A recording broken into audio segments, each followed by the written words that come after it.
Welcome back to I Buy It, Flip It, Ship It. Here's what sold on eBay.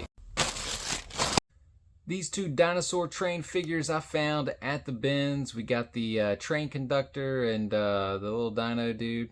I don't remember his name. Anyways, 50 cents for these guys, and they sold for $20 plus about $4 shipping. It's crazy. Some of these PBS shows like this and some of the others, they just don't make a lot of toys, and they're kind of rare, so it costs a little more money.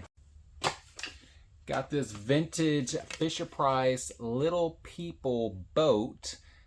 This is from 1972. And I believe it goes with like a mobile little camper, just sits on top of it. But anyways, found a good bit of this vintage stuff at the bins, and I've bought a whole collection one time, and sometimes those houses, like the A-frame house was at the bins and I was going to get it, but sometimes they're more trouble than they are worth the profit and the time you got to put into it and the packaging. So if you can get some of the good accessories, they can do just as good and make money and be less troublesome. But this boat probably got about 50 cents in this, and it sold for $15 plus about $5 shipping.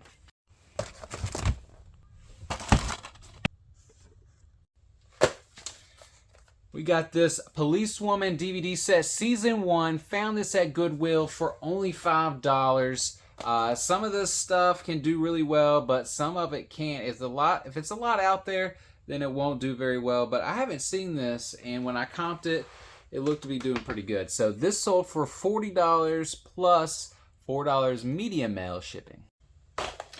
Got this PlayStation 2 video game here. This is Snoopy versus the Red Baron. And this, right off the bat, doesn't look like a good game. But I saw a whole stack of video games at this local thrift store, and this was actually the best one. So they only charged me $1.50 for this, and it sold for $13.50 free shipping. I'm okay with that because it sold very quick, and I'm still making some money on it. All right, we've got another Aunt Marilyn sale. We got Betty Boop here, another cooking one.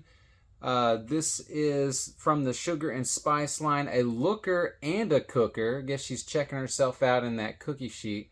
But anyways, got nothing into this, selling it for family. But this sold for $35 plus $6 shipping.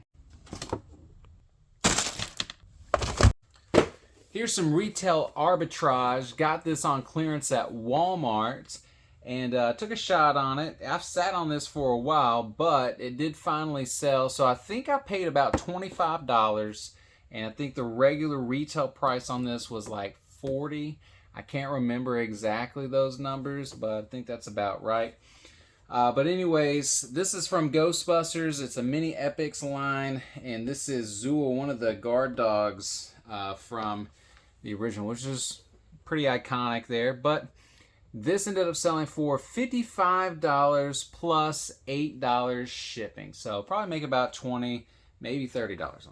These are some vintage 1995 McDonald's Happy Meal toys, and these are actually Halloween themed, even though you can't tell, because they are ready to have a costume put right on them. Snaps on the front and the back, but when I found these, they didn't have those pieces. But I found these at the bins. They looked interesting enough. I comped them out, and they sold together. Probably got about 50 cents into them, and they sold for $12 free shipping. Easy shipping.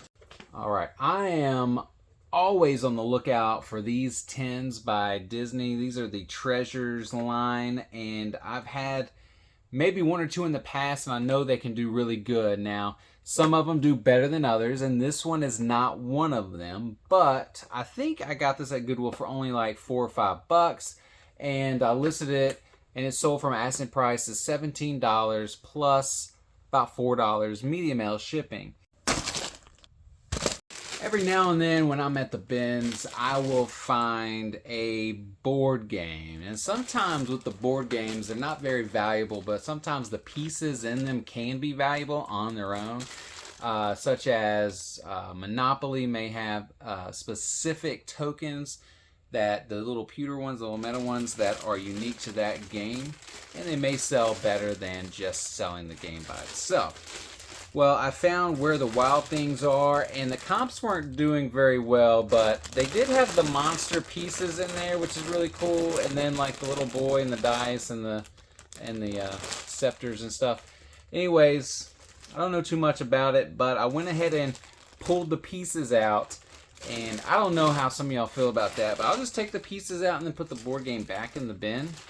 I've done that several times. I've seen other people do it.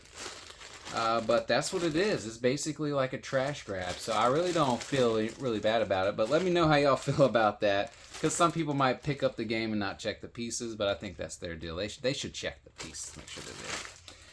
But anyways, probably 50 cents into these pieces. Not making too much here, but a little bit. $12, free shipping.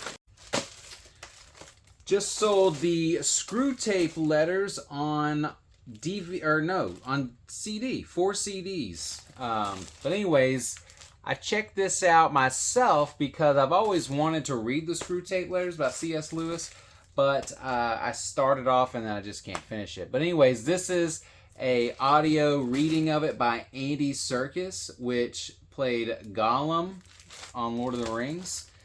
His voice is magnificent for this role. I think he plays Uncle Screwtape, or yeah, and then he's got the nephew Wormwood.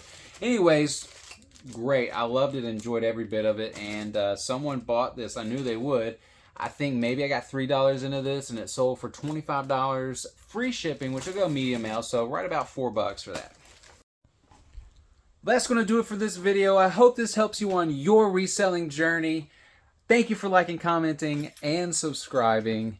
Until next time, keep on eyeing, buying, flipping, and shipping!